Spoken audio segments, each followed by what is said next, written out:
Who was Abishag? A young woman whose story has been whispered about for millennia. She came from humble beginnings, yet her name is forever tied to one of Israel's greatest kings. Because she became the virgin who warmed King David. But was she more than that? Was she a pawn in palace politics? Or is there a deeper meaning behind her role?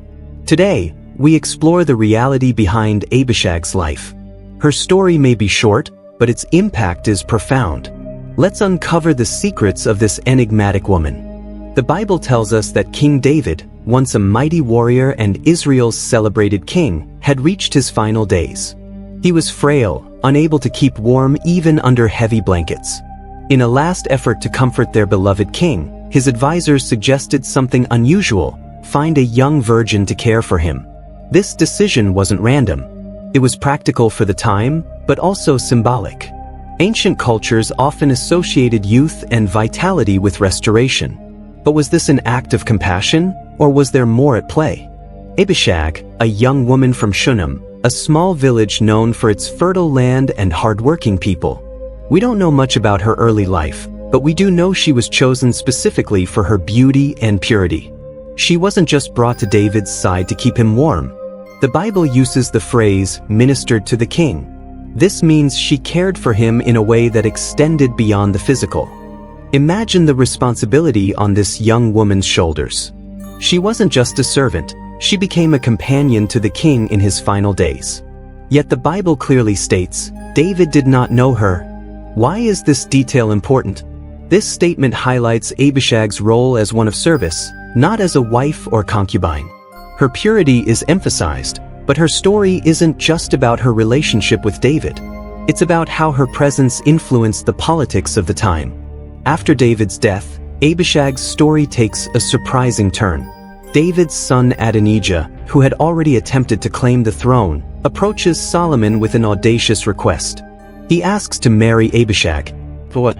This wasn't a simple proposal, it was a political move. In ancient times, taking a former king's companion could symbolize a claim to the throne. 1 Kings 2 verse 22. And King Solomon answered and said to his mother, "Why do you ask Abishag the Shunammite for Adonijah? Ask for him the kingdom also, for he is my older brother." After Solomon's rejection of Adonijah's request, Abishag's story fades from the biblical narrative. But what became of her? Was she given a place of honor in the court, or did she return to Shunem? We can only speculate. What we do know is that her brief time in the palace left a lasting legacy. She became a symbol of purity, of service, and of the delicate balance of power in ancient Israel. Abishag's story reveals much about the interplay between power and vulnerability. David, once the shepherd king who defeated Goliath, was now frail and dependent on others.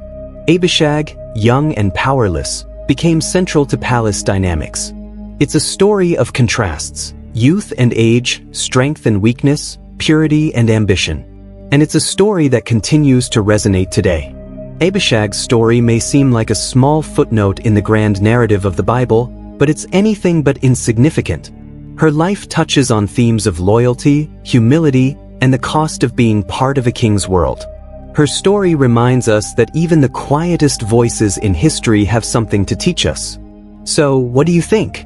Was Abishag merely a servant, or was she a symbol of something greater?